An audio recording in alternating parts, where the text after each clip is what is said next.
Ladies and gentlemen, let's get ready to crumble! I'm Joshua Kemble, and welcome to Joshua Kemble's Livestream. I've been a freelance illustrator and graphic designer for over 20 years. I was an art director for 9 years.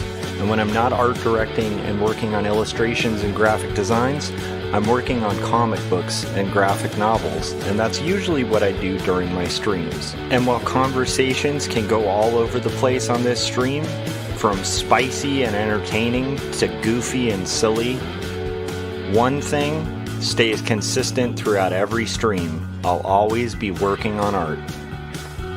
So pull up a chair, get your art supplies out, and get ready for an entertaining show that'll keep you company while you work on your own personal art projects. This is Joshua Kemble's Art Stream.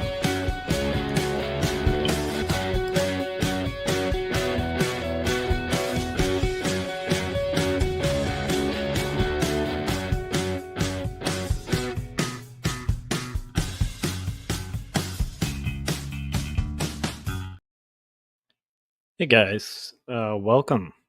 It's episode 393, and I'm going to do a quick live stream. Probably going to work for about an hour on comics tonight.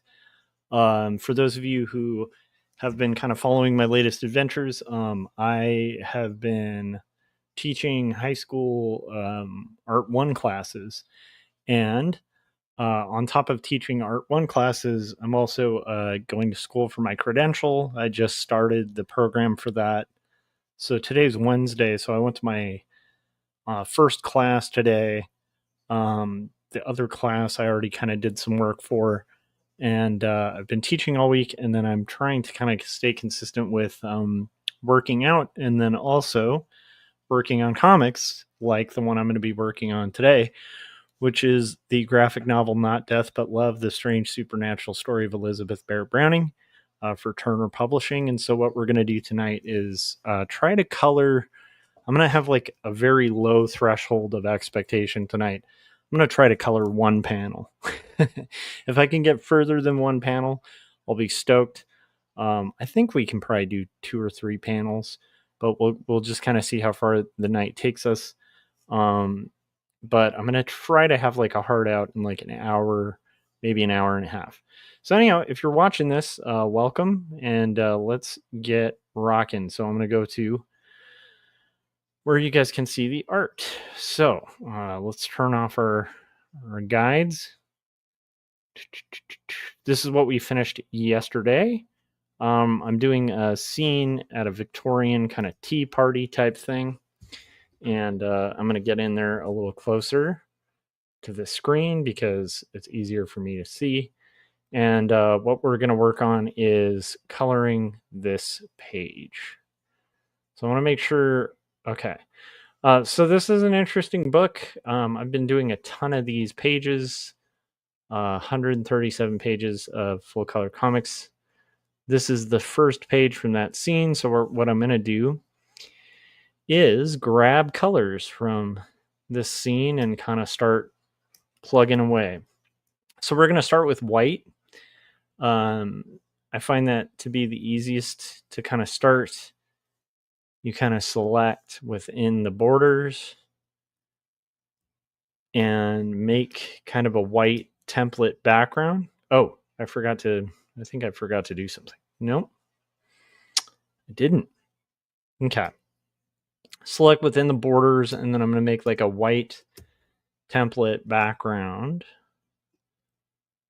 I'm going to expand by like 2 pixels so that it's under the line, and then I'm going to go ahead and fill with white. Let's see how that goes. So anyhow, today was an interesting day. It was my first day on a college campus in a long time, like as a student. And it was pretty fun. You know, first days of classes are usually pretty chill. And then I got home, ended up getting my workout in, and am finally able to work. I did 15 minutes of music, which I always do. I didn't make a ton of progress today. that's another thing I'm kind of working on, is slowly working on my own little solo album. I think I did like 3 of them last year. And I've been using this method of recording about 15 minutes of music a day, where I'll kind of lay out like a guitar track, or, usually like guitar, bass, and drums for like a verse or a section of a verse. And then I'll kind of put it to sleep. And the next day, maybe start working at a chorus or a transition.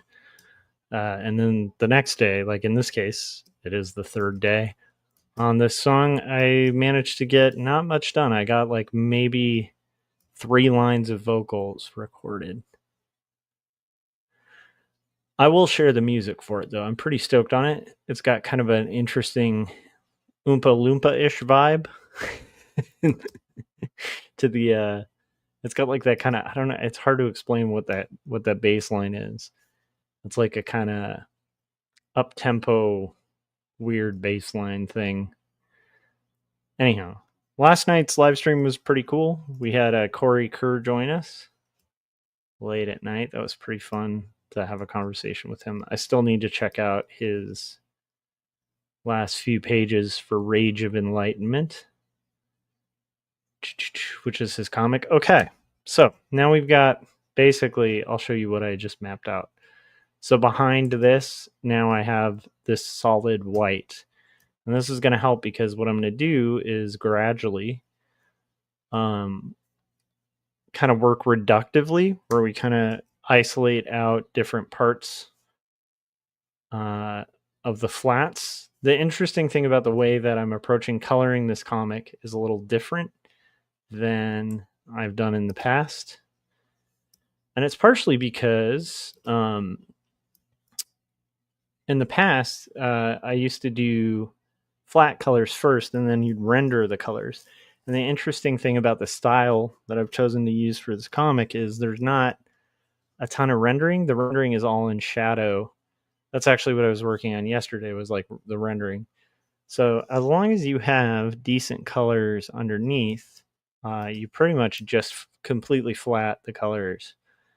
There's a couple exceptions where I won't just flat the colors.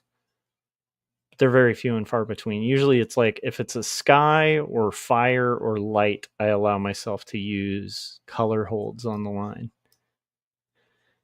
And all that color hold means, color hold is a term in comic coloring where you're holding the line or the black line and you're coloring it a different color. So a good example of very well-known color holding would be like a lot of Disney cartoons, where you'll have a character with a lot of flat color, but then the line, like say on their face, is like a dark peach, something like that, instead of a black.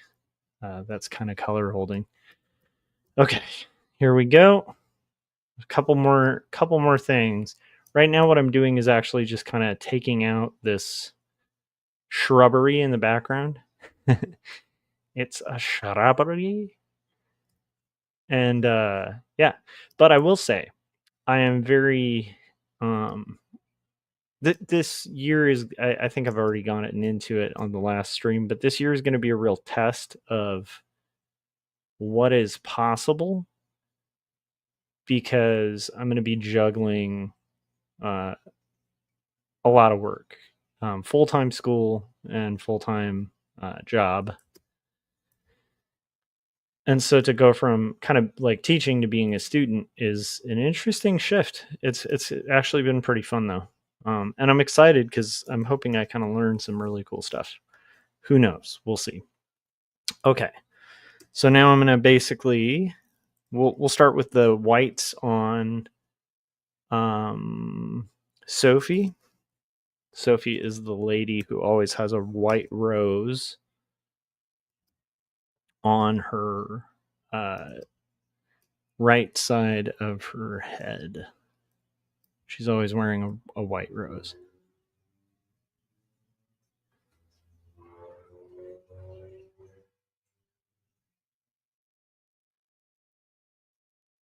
So what I'm going to do is probably share a little bit of music. Last night I was going to share track 9 from the album, and then we were joined by Corey, so I didn't want to like, just sit with him and listen to music.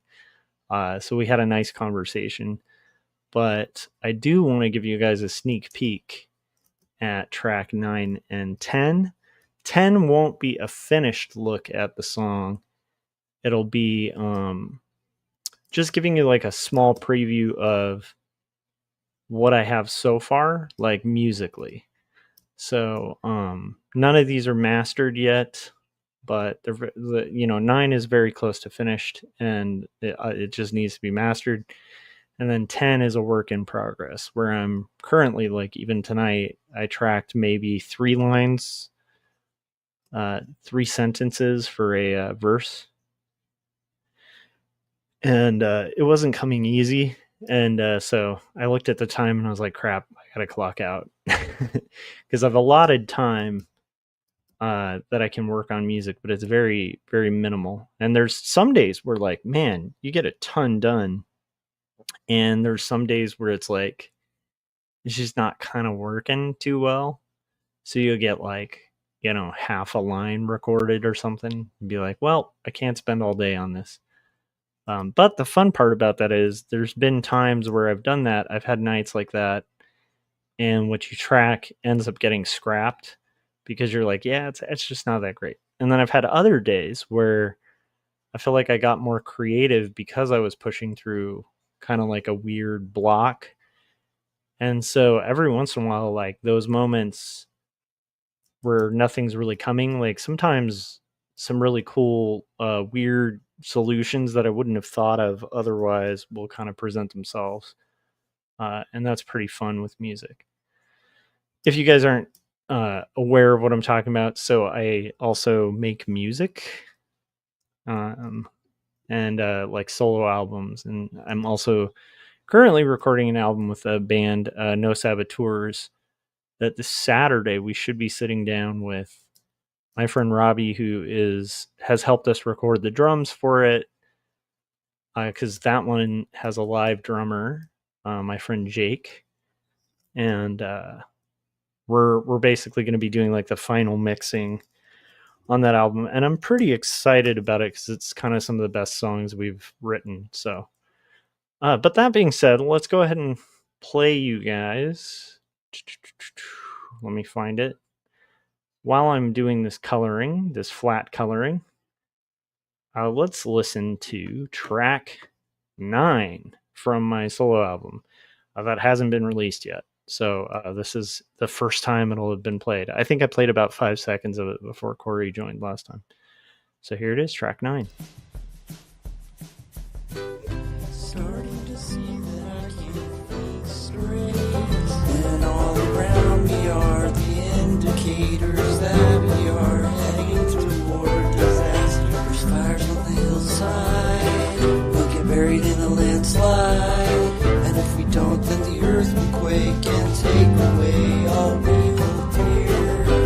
All we hold dear. Woo! Fires on the hillside, burning up the landscape. Houses all capsized, washed away by the tide. Ashes in the ocean, memories flow out like a thick glass of water. Full empty, and we define ourselves by the possessions we gather, things we cling to when we feel like they matter. Hoarding, collecting, our house is built in clay. We lose all we hold dear in eruptions like Pompeii.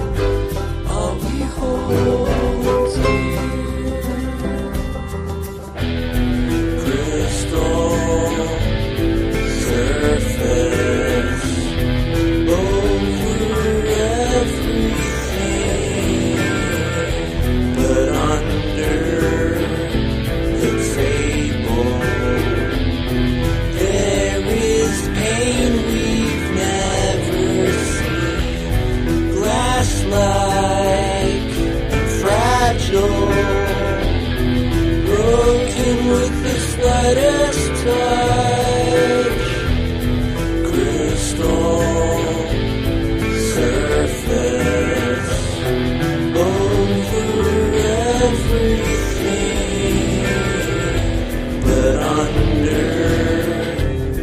fable. There is pain we've never seen. Starting to see like you're straight. And all around me are the indicators that we are heading toward disaster. Stars on the hillside, looking buried in a landslide. And if we don't, then the earthquake can take away all we hold dear. All we hold dear. Woo! Fires on the hillside, burning up the landscape. Houses all capsized, washed away by the tide. Ocean in the ocean, memories flow out like a tip glass of water. Full of empty, we assemble to find ourselves by the possessions we gather. The things we cling to when we feel like they matter. Boredom collecting, houses built in clay. Lose all we hold dear, no brushes like Pompeii. All we hold dear. All we hold dear. Crystal surface over everything, but under the table there is pain we've never seen. Glass-like, fragile, broken with the slightest touch. Crystal surface over everything, but under the table there is pain we've never seen. All we hold dear. We hold dear.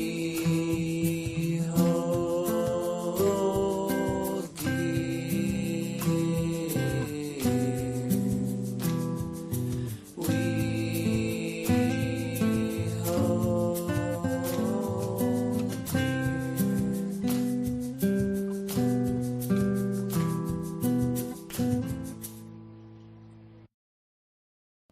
All right, so that was track 9 from my upcoming album that I'm still working on. And I'm working on track 10. I'll probably play a little preview of that. But what was interesting about that song was I started it on. So I think I've mentioned I'm like a big fan of Temu. It's just like really cheap Chinese products that are usually hit or miss. But I use it a lot for just like basic stuff around the house and stuff. Or like if you need like a shirt or like anything, I don't know, like any kind of just basic cheapo stuff. And also it's great for frets and parts for guitars and stuff like that. So anyhow, I had been playing this stupid game on Temu for about a year. Just kind of accruing, I don't know, it took like 5 minutes a day or something. And eventually they actually gave me a free ukulele. And it's a pretty good ukulele. And I already have a ukulele, but I liked this one and I wanted to track something with it. So I tracked the beginning of that verse on one of these nights, kind of like tonight, where I only had like 15 minutes. And I tracked a little section of that verse. And then I decided it would be fun to like get out a banjo. And so I tracked a banjo, and then I decided it would be fun to get out a classical guitar. So I tracked a classical like nylon string guitar and came up with parts for that. And then for some reason I decided to like layer keys and stuff over it. Anyhow. But then I was like listening to it and it sounded really folk, and I thought it would be fun to mix in an electric guitar for the verse or for the chorus, and see if I could kind of stitch that together, like so that it kind of made somewhat rational sense, like to go from fully acoustic instruments to electric. So it's not like it's the most unique thing in the world to try to do, but it was a lot of fun to track and has a whole bunch of weird instruments. And speaking of, so there is a track now that I'll play you guys, which is track 10, and that's the latest one I'm working on. And keep in mind, while I'm talking and listening to this stuff and chatting with you guys, I am also flat coloring panel 1 of page 137 for Not Death But Love, The Strange Supernatural Story of Elizabeth Barrett Browning. You're going to see me occasionally toggling between page 137 and 136. That's because I'm going back to 136 and stealing some of the colors that I used for page 136 to make sure that I'm being consistent with the color of the background and the costumes and the lighting and stuff for this page as I was from last page. So that kind of explains that. All right. While we're doing that, let's listen to song 10.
Okay, so I know that was a long song, but it's kind of a weird song, and that's track 10. So I have no idea what I was thinking about it, but I don't know what that tempo is called. The boom, da boom, da boom. But it's, it's a lot of bass just going boom, ba boom, boom, which is pretty fun to play. And then, boodaloo doodaloo doodaloo doo, boom, ba boom. Pretty fun to play on bass. But it's an interesting kind of like hammer on E change up thing that's a little off time. And so I kind of dig that. But I don't know. For some reason, I wasn't making a ton of headway today on the lyrics for it and the melody. But I think I kind of cracked something towards, the end of that 15 minutes that I set aside for music. So I think I have a pretty good idea to kind of go forward with tomorrow. And I think I mentioned that one of the tough things about making this time for your creative projects, is, when you're balancing it with a lot of other priorities and stuff, it's hard for a lot of people to get into it and like sit down and actually, do projects that they've been dreaming about working on, write the book they always wanted to write, or knit the sweater they always wanted to knit, or whatever it is. And so just kind of showing up for it every week or whatever, not every week, every like 15 minutes can be really beneficial. And, but the downside is when you start getting in a habit of it, the hard thing to kind of balance is to not work too long on your other projects so that everything else kind of collapses. So it's like finding this really nice balance. With the music stuff, I think that's the hardest part is stopping, not so much starting. Starting, it takes a while to get warmed up, but like once you're warmed up, to have to be like, okay, now I'm going to stop is a little tough. Because, you get all warmed up and inspired and start thinking of ideas and stuff. It's hard to kind of hit the brakes. But it's been working for me. So we'll see. Trying to figure this out. I think that's not supposed to be hair. So we're going to go with a different color for that. Okay, let's get Elizabeth's eyes going here.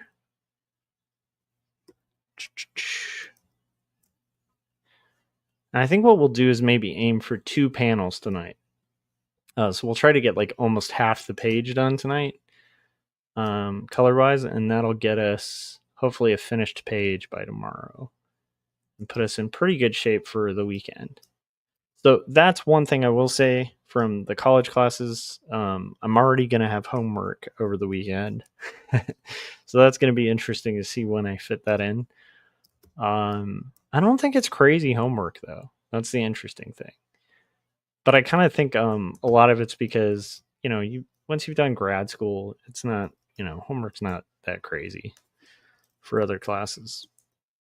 I feel like working on like a master thesis, that's like a beast. Like that's the kind of thing you end up questioning your identity over or whatever. So how are you guys doing tonight? If you're listening, I'd love to hear what you're working on. I am gonna rock the flats for this page. And we're gonna get through it, guys, together as a team. Okay, let's get this skin tone deselected. And I just got to get her skin. Oh, goodness. Okay, she needs to have her ring.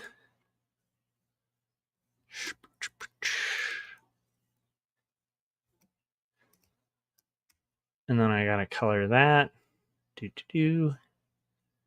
Color the other ring. All right. Let's make this white. Okay, cool.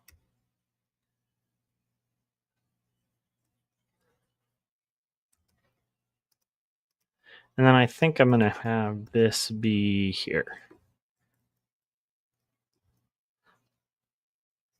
So what's funny is it's been a while since I've been on a college campus, so I kind of forgot about the parking thing. And it's funny, when I was going to Cal State Long Beach, man, that that parking situation at colleges is out of control, right? Luckily this college is local, so it's not, it's not like Cal State had like 4 giant parking lot structures. It was like bigger than the Disneyland parking lot structure. This is not that big because it's an extension campus that I'm going to. But the weird thing is that I don't know if they just do this on all campuses, but there's like no notifications that you have to have, like paid parking. Like there's nowhere in the parking lot did I see anything saying like, you need to pay for parking. And I was like really weirded out by that. So anyhow, luckily somebody in the class who had been to that college like last semester gave me a heads up, and they were like, dude, you do need to definitely pay for parking. So next time I'm there, I got to bring cash because I guess the machines only take cash, and then eventually go to the store on campus and like purchase a parking pass. Because I will tell you, I think college campuses make more money on parking than on tuition. That was always my suspicion. Parking tickets. That's what funds colleges. Okay, so we're going to get this, and then I'm going to get this. Fill that.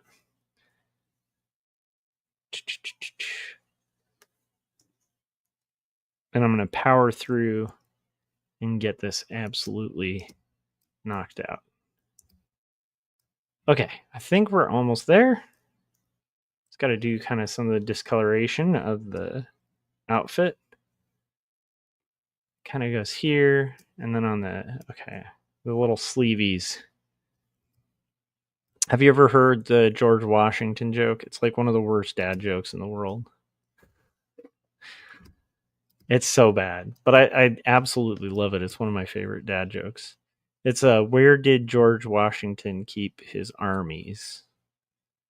And then the answer is in his sleeveys.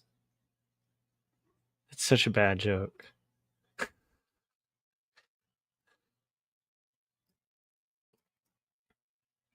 I told my son that joke, and it was just met with like dead silence and a look of utter horror at how bad that joke was.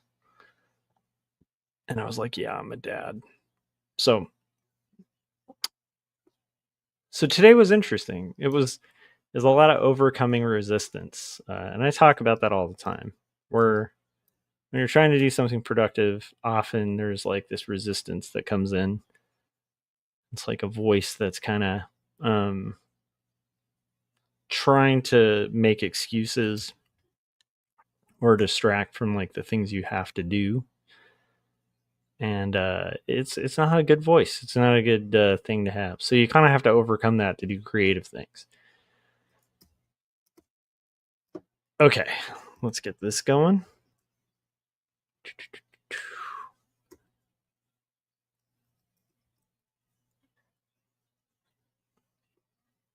Okay, and then we got this. Okay, so I'm gonna get these bits. It's basically this section is a little bit of a darker section, and then it's like her sleeves are a darker pink, more like salmon, not quite pink. Salmon's a good color. This is a good guitar color, actually. It's salmon. I don't know if you've seen that, like vintage guitars, from my understanding, used to be painted, but in the same paint shops that cars were painted in at their inception. So when electric guitars were kind of invented, the paint they would use in the process of painting was very similar to what they were using for cars, if not the exact same thing. And so a lot of classic car colors end up being classic guitar colors too, just by happenstance of them using the same paint. There we go. We have flatted one panel. So what I'm going to do now is play a trailer, and then we're going to come back and flat at minimum one more panel. I think I can make it through one more panel.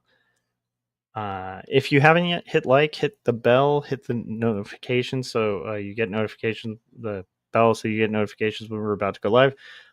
Consider supporting indie comics by picking up Jacob's Apartment or Two Stories. And here is a trailer.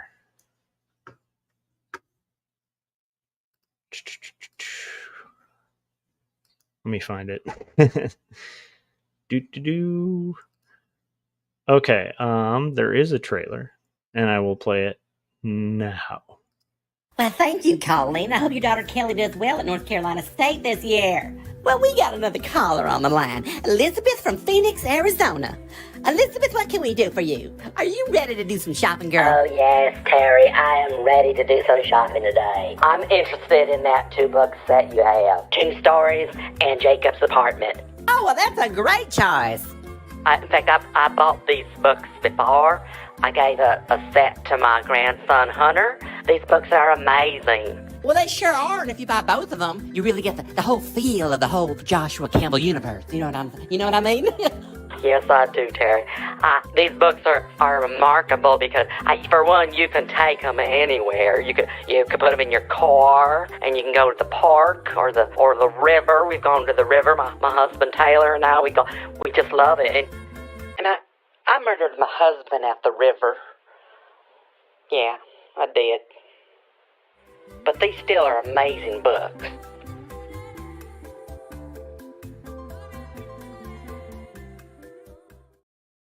So I told my son this story the other day because he got really frustrated. He's been building these games like on apps and stuff, and they're really amazing. But I remember it was like 2 days ago, he got really frustrated because he was having trouble verifying one of the games he designed, and he was trying really hard, and it just wasn't happening. And it brought to mind this time when I was a kid. I think I've mentioned this before, but I'm pretty sure I'm like slightly autistic. I just suspect it a lot.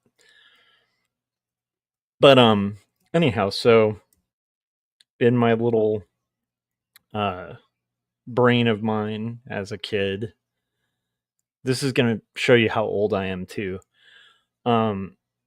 We had typewriters. Like, we didn't actually have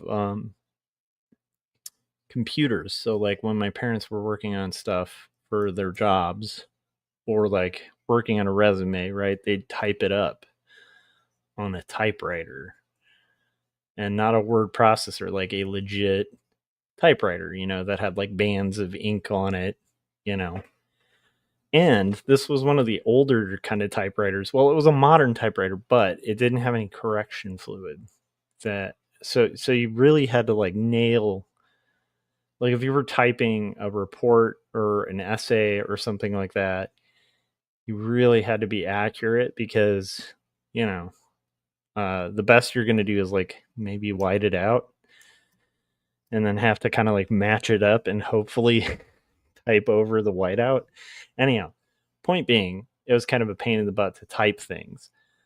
But for some reason, as a kid, in about like 3rd grade, maybe, I think it must have been like 3rd grade, I got really into reading the Constitution. I know, strange thing this day and age. I don't think a lot of people who even people who claim to like the Constitution, I don't think they like it or have read it.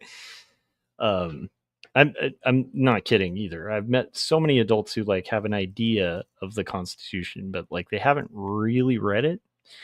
Anyhow, so I'm a nerdy kid. So I'm like, I'm not only going to read the Constitution that's in my history book or whatever, but I'm actually gonna type it. I'm gonna retype the entire Constitution word for word. Now you got to kind of think this is like pre-internet, so you couldn't like cut and paste this text. And I'm in 3rd grade, and I'm not a good type ist. Like at this point, I hadn't really typed much of anything. But I'm just like, I got this little Aspie thing going on, like a little Asperger's kind of moment where I'm like, you know what? I think it would be a great idea to just like word for word retype the entire Constitution. And so I basically start, and this is also hard to explain because people grow up with like iPads and stuff like that now. So that's like, I think typing might be easier than writing by hand for most people now. But you got to think back to a day and age where, like what use did third grader have for like typing? We didn't have Chromebooks or anything like that in our rooms. There were like the idea of even a laptop that was like small enough or affordable enough to have an entire classroom stocked with was pretty far in between. So anyhow, this is a long-winded way of saying that at the time it was a very weird, kind of stupid idea. But I did it. So I spent weeks like typing this stuff, and I would get like a sentence in a day. Because it took me forever to like find the keys. I didn't know all the keys. I've obviously since like learned how to type and stuff like that, but I didn't know what I was doing. So I get most way through, and at this point I've probably been typing it like for like, I don't know, half an hour to an hour a day.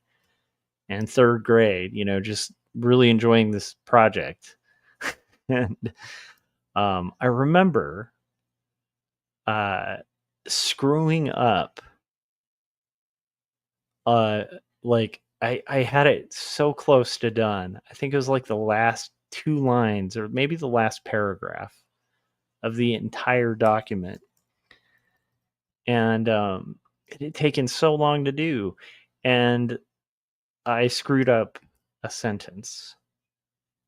And so what I decided to do in my kind of stupid, not stupid, but like, in my kid logic, I was like, the whole thing is ruined.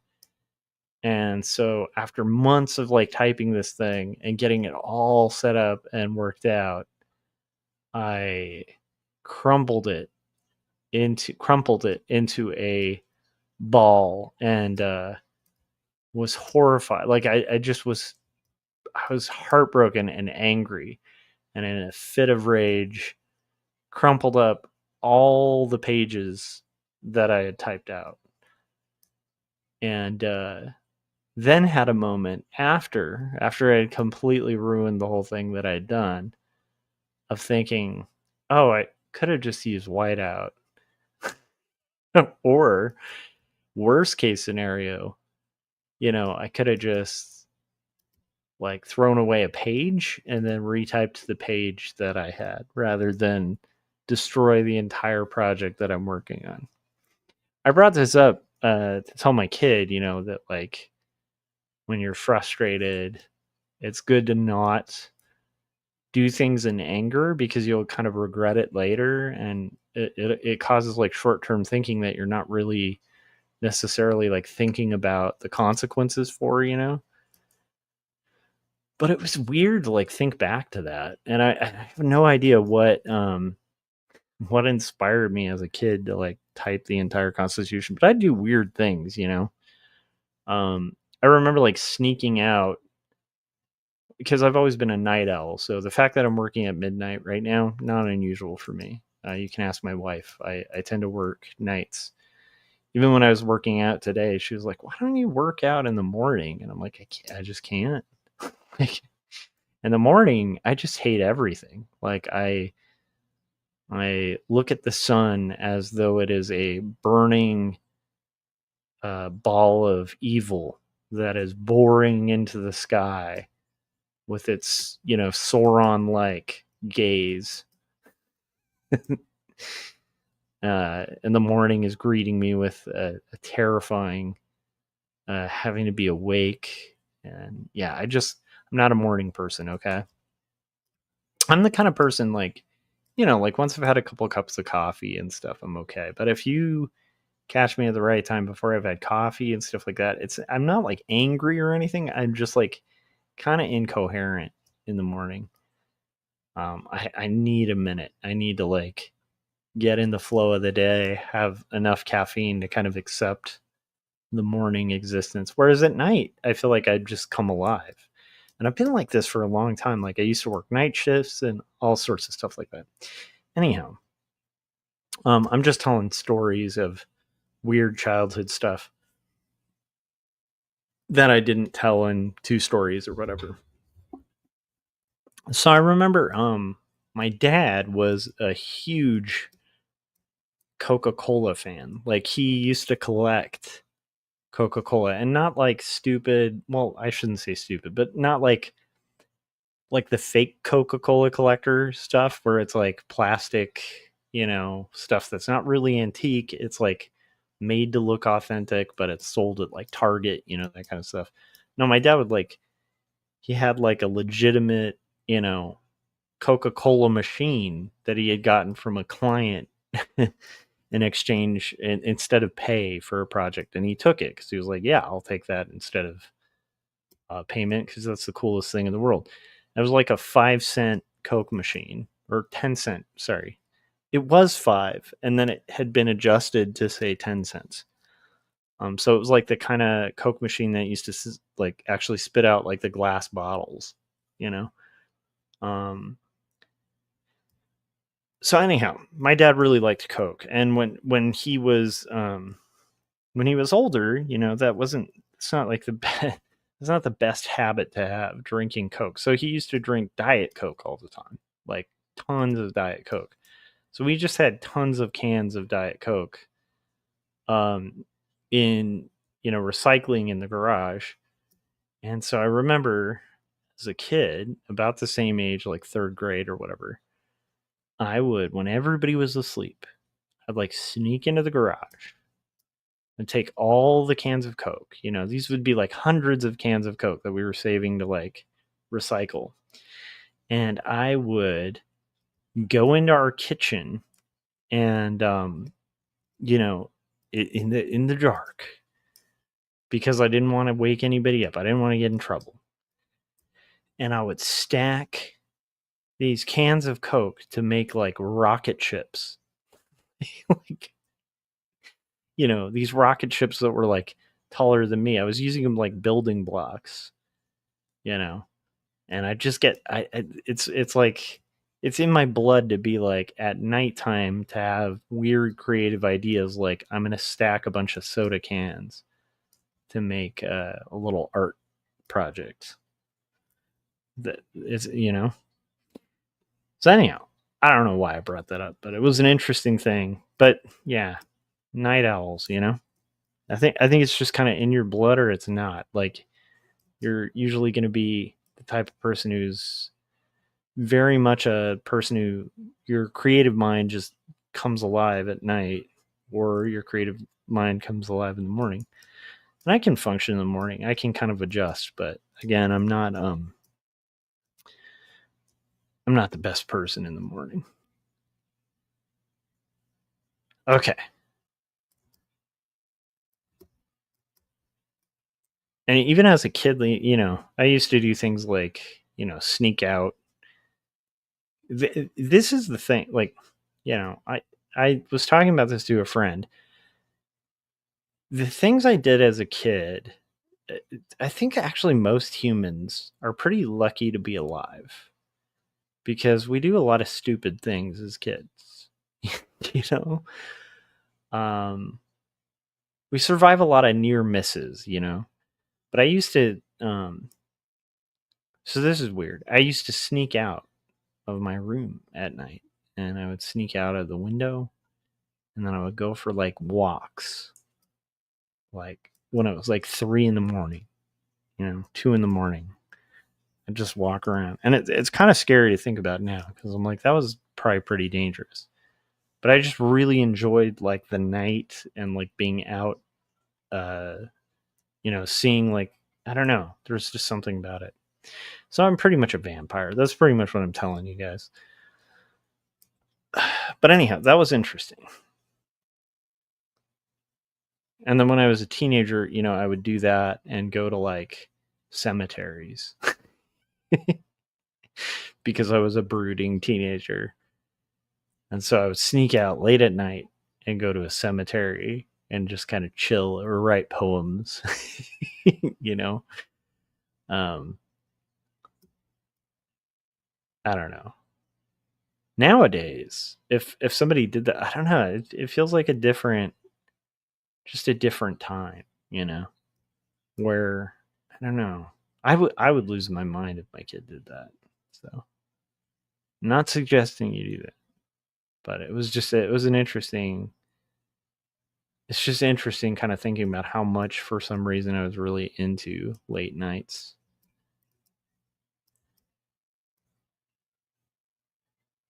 I think that got me into writing too, because I used to stay up really late, like reading books.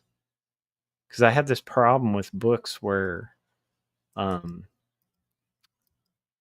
I'd get really into the story and I'd want to know more. And so it was kind of like the equivalent of now, if you watch like an entire, like, there's a show you haven't seen on Netflix or something, right? And you are like, I'm going to binge watch the whole thing.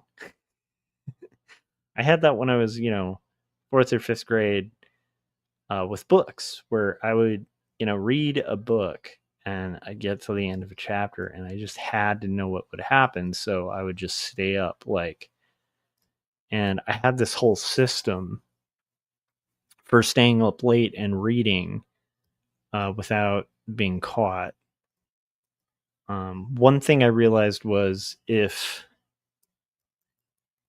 I turned on my light in my room, my sisters would be clued into it and my parents would see the light.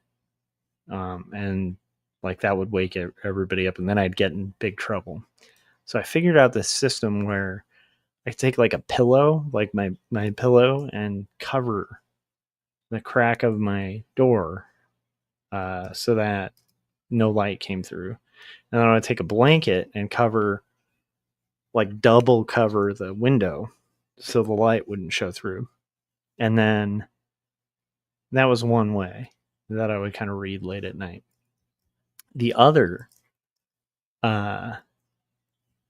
way of kind of staying up late was I would just chill in the doorway and let the light of the bathroom, because they always left the bathroom light on, and I'd just let the bathroom light illuminate what I was reading. But that was a little more dangerous, right? Because every once in a while, somebody would get up and see me lying there, like reading a book. They're like, "What are you doing? It's 4 a.m. So anyhow, that is me in a nutshell, in the sense of just being a night person, having weird hours.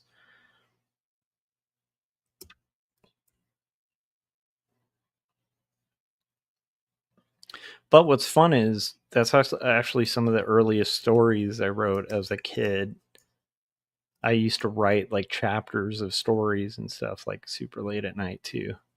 Because you just get all these cool ideas would just kind of flow through me. And I'd feel like I had to kind of get them down or work on them. And then even art, I think I've talked about this with people because a lot of people feel like, oh, I can't draw, I hear that a lot, especially teaching art. There's a lot of people who feel like they can't draw. And I don't think that's true. I think it's just like when I was a kid, I would like sometimes late at night just draw eyes, like an eyeball, over and over and over again. Like I would just consistently do that for like a month and a half till I figured it out, or for 3 months, till I kind of figured out an acceptable way to draw an eyeball. And because of that, that makes me think that I don't think there is really a lot of talent to it. I think a lot of it's just like really being persistent and just kind of working hard at it, and having kind of the fortitude to kind of stick through it. But this is that weird nature versus nurture thing. Like maybe that is talent, right? Because not a lot of people maybe have the fortitude or interest in like redrawing the same thing like 50 times till you get it right. Okay, so I'm hoping to finish the second panel, and I think we can do it. I might need to get some water in a second, though. So we might play a trailer, but if you're listening to this, I hope you're having a creative time. I hope you're making something, perhaps doing something creative, and hopefully having an inspired night.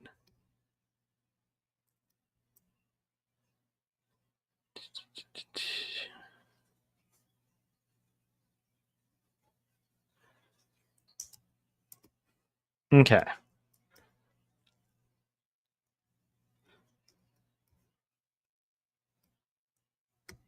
So I know some people will make like swatches of each character and stuff like that. I find it easier to just kind of eye drop the previous panels. Now, if I was working in Illustrator, I think I would probably make swatches of each character. Or maybe I wouldn't. Who knows? All right. We're getting Sophie, the character. We're getting to her hands, her face, all of that stuff. So it's kind of a weird way to work. I like to work sometimes reductively rather than I don't even know what the opposite of reductively is. It's too late at night.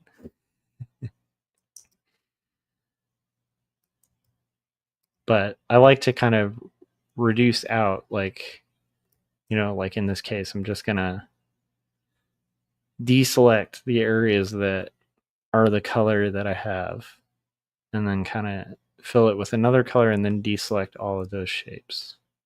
Sometimes I'll do the whole page, you know, a section at a time. But today, because I know I'm on limited bandwidth because I've had a long day, I've been working all day and then doing school all night. So I had about a 17-hour day today. And so because I know that, and I know that I have like a pretty short time to kind of get some progress on this page, I have set out a pretty achievable goal of 1 panel minimum and 2 panels probably maximum.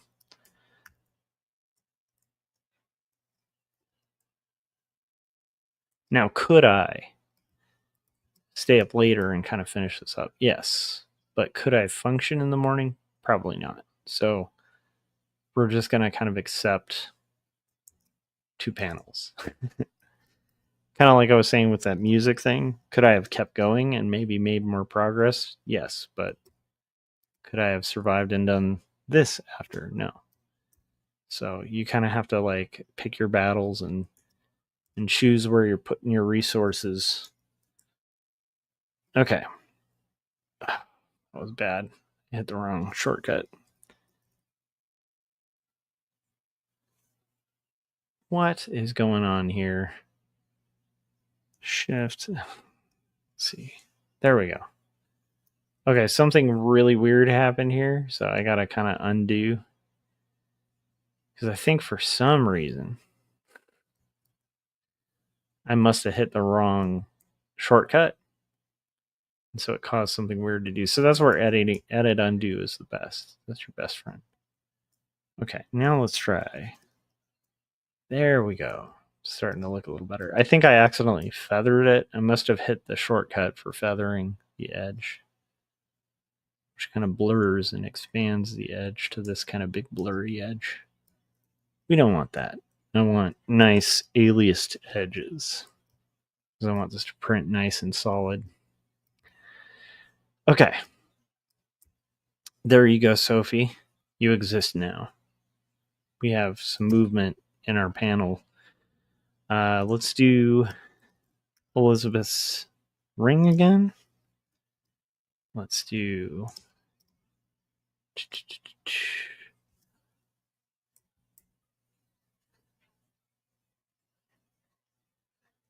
Let's do that kind of diamond going on in the center there. Then let's do her hands.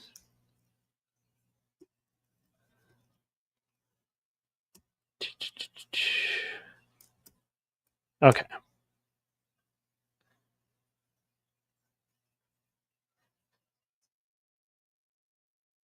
Yeah, it's been a really interesting week because I think I've mentioned there's a lot of like really crazy stuff in the news as of late, and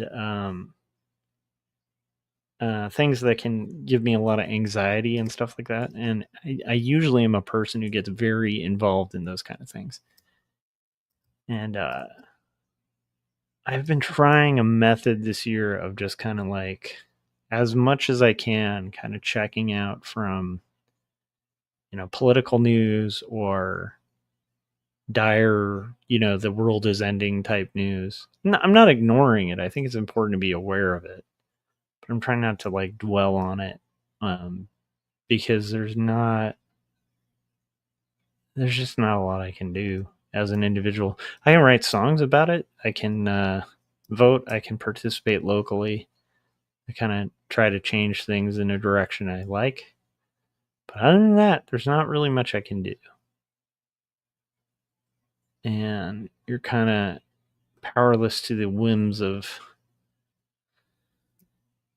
a good chunk of people that you may not agree with, So my thought on it is I'm trying to just kind of chill and not think about it and just kind of be like, well, I mean, people wanted this, so we'll go with what people wanted.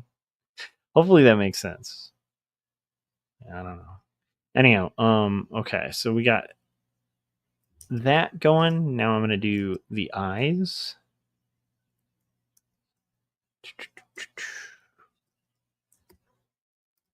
The eyes. Do. And I think we're actually going to make it with the page. So I know this may not have been the most exciting live stream, but I appreciate, those of you who stop by. Chat's not like the most active I've seen it, but I appreciate those of you who took the time to kind of check it out and hang out with me while I was making art. We're not done yet. But I'm just saying, it's like, I think just having the live stream that I'm going to be trying to do more consistently is a really good incentive to get some work done on something that I very much have to do. Like either way, I'm going to be up working on this thing.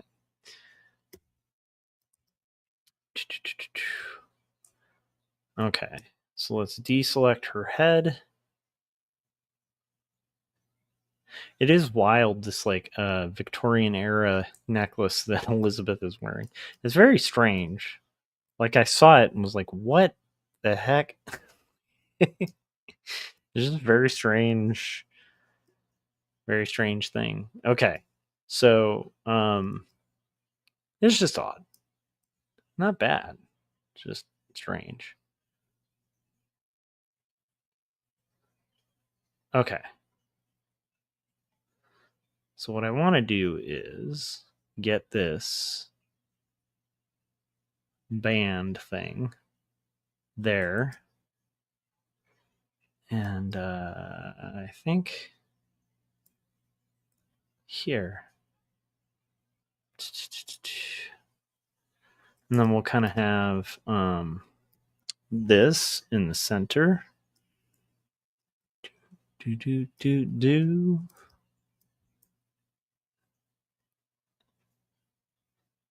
And then have it color kind of similar.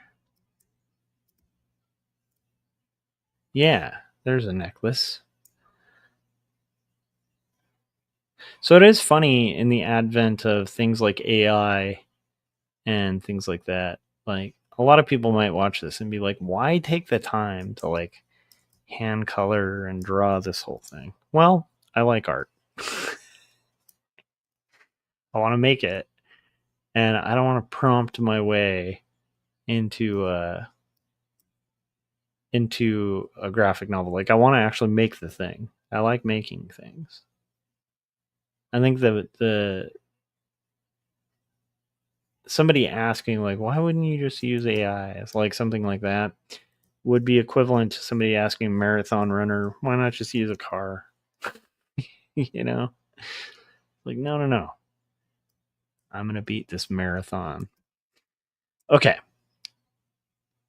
because there's something very fulfilling about overcoming the hardships of actually making something,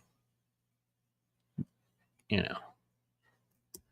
Okay, so here we go. We're gonna do this bit. We're almost there, guys. We're almost done with 2 whole panels and with tonight's stream. So I know I didn't have a lot to talk about tonight. I did tell some kids stories about stacking cans and about typing the Constitution on a typewriter. So now you know a little bit about me. And my childhood. If you want to know some more kind of sophisticated stories that are much more entertaining, you should check out 2 Stories, which is my comic that is a very confessional story about faith and mental illness. It's a graphic novel that's hand-lettered, hand-inked, and can be handed to you in print on Amazon. So look for 2 Stories by Joshua Kemble. That's one of my books. And then the other is Jacob's Apartment, which is a coming-of-age graphic novel about 2 polar opposite roommates that are going through really difficult times and find themselves drawn together in where both dreams and reality start interweaving. And that is called Jacob's Apartment. It's a really good book, kind of a coming-of-age story that deals with grappling with questions of meaning and significance and love and all that stuff. And that is hand-inked and came out through Graphic Mundi. And that one you can get at Barnes & Noble. You can get it at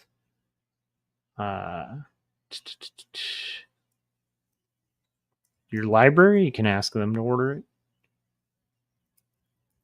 if they don't already have it. And you can ask your local comic shop to carry it. And you can get it, or you can get it on Amazon or online, or you can go to Graphic Mundi's website and check that out. You guys, not the most exciting stream, I know, but here's the cool thing. Before 1 o'clock, and I finished coloring 2 panels, and that puts us on task, on target. I achieved what I kind of set out to do. Not the most exciting thing, but we did get some panels done. So some progress made. Hopefully tomorrow I'll be able to finish this up. I appreciate you guys, and if you haven't yet, hit subscribe, hit the bell so you get notifications when we're about to go live. And if you watch this after the fact, maybe leave a comment, that kind of thing. And I appreciate you guys. I appreciate each person who watches this after the fact and each person who shows up to the streams. Again, today was a slightly dead stream, but still kind of fun. Still made some progress. So I will see you guys on the next one. Have a good one, and goodbye. Ladies and gentlemen, let's get ready to crumble! I'm Joshua Kemble, and welcome to Joshua Kemble's live stream. I've been a freelance illustrator and graphic designer for over 20 years. I was an art director for 9 years. And when I'm not art directing and working on illustrations and graphic designs, I'm working on comic books and graphic novels, and that's usually what I do during my streams. And while conversations can go all over the place on this stream, from spicy and entertaining to goofy and silly, one thing stays consistent throughout every stream. I'll always be working on art. So pull up a chair, get your art supplies out, and get ready for an entertaining show that'll keep you company while you work on your own personal art projects. This is Joshua Kemble's Art Stream.